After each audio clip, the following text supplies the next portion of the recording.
You're listening to Short History Shorts audio, where history speaks louder than images. Abydos is more than just one of the oldest cities in Egypt. It is a sacred landscape etched into the spiritual and political foundations of ancient Egyptian civilization. Located in Upper Egypt near modern-day El Balyana, Abydos was the epicenter of the early dynastic cult of kingship.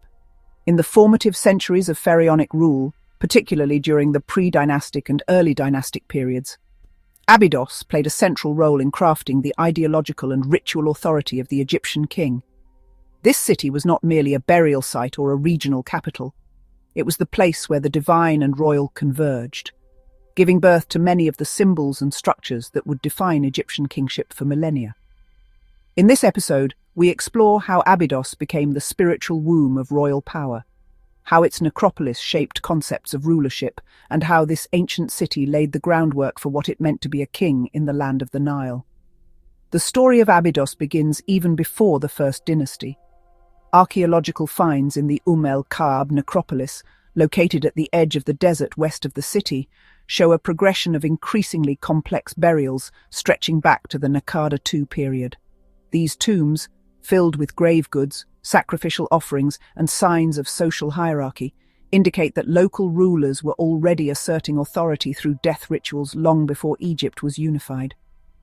But it was with the unification of Egypt and the rise of the First Dynasty that Abydos truly became the heart of royal ideology. The earliest kings of a unified Egypt, Nama, Aha, Jer, Jet, and others, chose to be buried at Abydos, creating monumental tombs that were far more than simple burial chambers.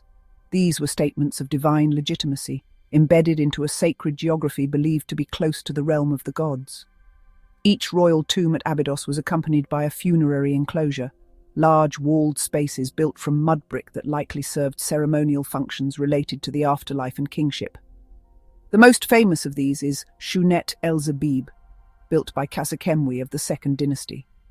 These enclosures formed a link between the king and the gods, especially Osiris, whose cult would later dominate Abydos. While Osiris's mythos had not yet fully matured during the early dynastic period, the groundwork for his association with death, resurrection, and kingship was already being laid.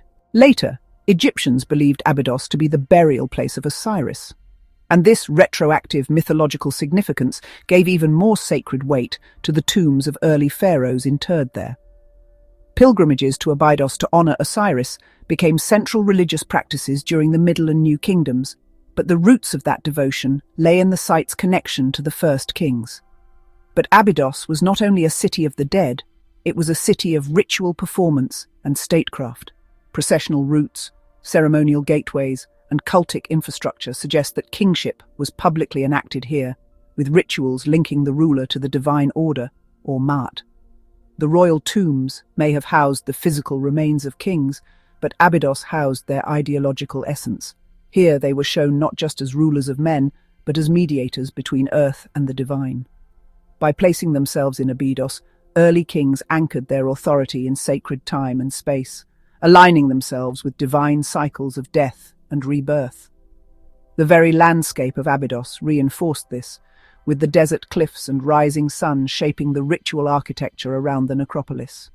It was a cosmic geography, where heaven and earth met to produce a divine monarch. This fusion of ritual, politics, and geography at Abydos had long-lasting influence. Even when future dynasties began building tombs at Saqqara, Dashur, or Thebes, the symbolic link to Abydos remained.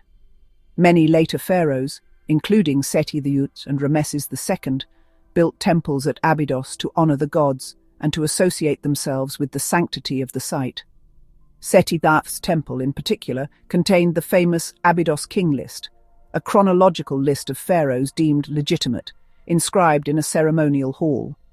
This was not mere record-keeping, it was a statement of continuity and divine approval, linking each new ruler back to the primordial kings who had established their right to rule in the sands of Abydos.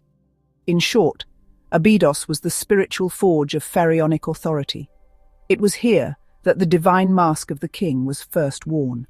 It was here that kings laid down not only their bodies but their claim to eternity. And it was here that ancient Egypt's foundational ideas of rulership, divine kingship, sacred burial, public ritual, and cosmic alignment were first sculpted into stone and soil. In the cult of Abydos, the Egyptian king was not just a ruler of the Nile Valley, but the axis around which the heavens turned.